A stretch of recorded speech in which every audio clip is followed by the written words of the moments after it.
Everybody, this is our second annual conference on the governance of emerging technologies, law, policy, and ethics. The idea behind this conference is really fairly straightforward. It's that we have all kinds of emerging technologies coming forward right now, and all kinds of people working on them and looking at the governance issues involving them. And there's a lot of lessons to be learned and cross lessons and ideas and so on, approaches that have been tried for these different technologies. And the idea is to try and share those and learn those. When I was just preparing a talk I'm giving on Wednesday, I just wrote out a quick list of some of the emerging technologies coming forward right now. It includes robotics, artificial intelligence, biotechnology, personalized medicine, Internet of Things, autonomous vehicles, green chemistry, sustainable energy, mobile health technologies, bitcoins, drones, regenerative medicine, virtual reality, wearable technologies, cognitive enhancement, applied neurosciences, in vitro meat, synthetic biology, big data, 3D printers, nanotechnology. Sure, we could go on with many others. And so it's just an amazing sort of time we're living in. And it's exciting with all these technologies because they all have a huge amount of benefits, but they also present a lot of governance issues of how, because they're going to present various types of risks and so on.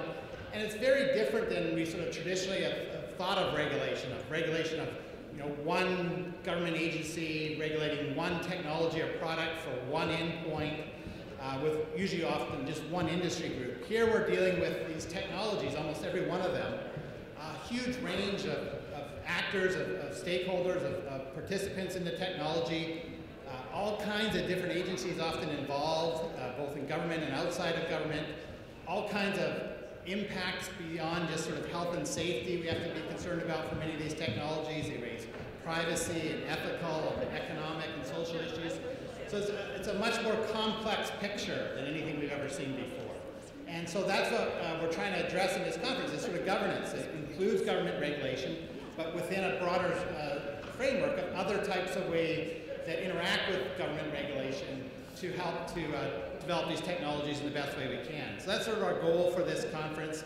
We're going to be talking about a lot of different technologies, but there's a lot of commonality to them as well. So it's going to be a very exciting 3 days, and I'm so glad all of you are here. They're just an amazing collection of people looking through your resumes and your issues you're doing. Just so many interesting things, and I'm so glad we're all going to get to share many of them in the next 3 days. Before we get going with the first session, I want to introduce the dean of my law school, the Sandra College of Law. We're one of the sponsors of this conference. I'm Gary Marchant from the Center for Law, Science, and Innovation within law school.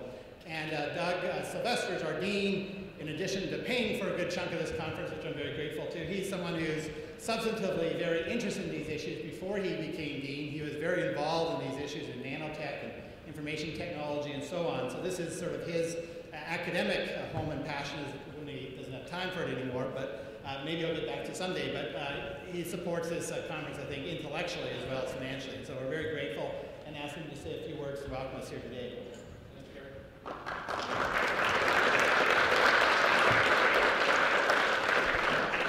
So I'm really happy to, again, pay for a big chunk of this and to sponsor this every year. It's wonderful to see a lot of familiar faces, people coming back year in and year out, and then at the same time see that we're growing both the reach and impact of this conference by bringing in different individuals every single year as well. One of the things that I do miss is actually thinking. I don't get to do a whole lot of that as dean, as it turns out. I mostly pay and introduce people and say thank you for coming. So you get to see me at my best here, once again. But as we do these kinds of events, people may know we're building a new building. We're moving our law school to downtown Phoenix. That takes up a lot of my time. And what's interesting about that endeavor, though, is we are firmly committed in that enterprise to engaging the community at every level. The building is opened up. It's accessible to the public. It has museums to teach people about the value of law, to teach people about how law and lawyers and regulators think about social issues beyond just, can I sue if I spill coffee on my lap? But sometimes, as I think as an academic, or once and future academic, that there were other ideas beyond just engaging community. We need to have these kinds of conferences as often as we have conferences that engage the public on a different kind of level. When we can bring people from all the different kinds of disciplines that are here today, from academics to industry, from law to policy, we do find insights and avenues to thinking about issues that are different than when we only engage the public. And so, you know, people may know law schools are sometimes attacked for somehow being too ivory tower. Law schools in certain cases lately are facing certain existential threats, which is no one wants to go to law school anymore. And yet, what I want to celebrate and what I really love about this conference is, again, bringing experts from every discipline, from every area, from around the world to come here, put their heads together, think about questions that really matter for the world. And so I never want us to lose sight of this. I'm happy to continue to sponsor this, but I'm also very happy, this is the other part of my job, to thank those who helped us with this particular event. So I do want to thank our gold sponsors, which is the Center for Law, Science, and Innovation. That's really me. You're supposed to laugh at that. Then there's the Lincoln Center. That's Jason down there. The Center for Nanotech and Society. I saw David Gustin and a bunch here earlier back there. Thank you so much. Our silver is the Risk Science Center at the University of Michigan. I saw, there he is over there, Andrew Maynard. And then Sinberg, who I was able to meet today as well. And then we have a number of bronze sponsors as well. They're all listed in the program, and I want to thank all of you because this is what allows us to grow and to make this a success every single year.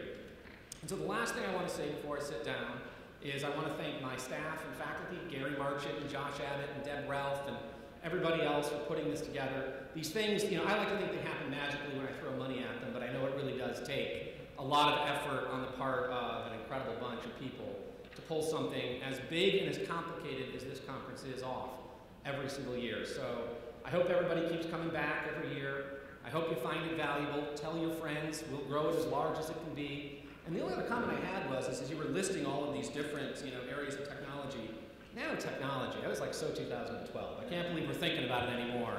And so some year I know we're going to come back here and we're going to have new ideas that aren't even on this list. It's hard to imagine it, but that's the point of it every year. So thanks again, Gary. Thanks, everybody. And I'm going to do what deans do, which is go somewhere else and do this again somewhere else. So have a great day, everybody.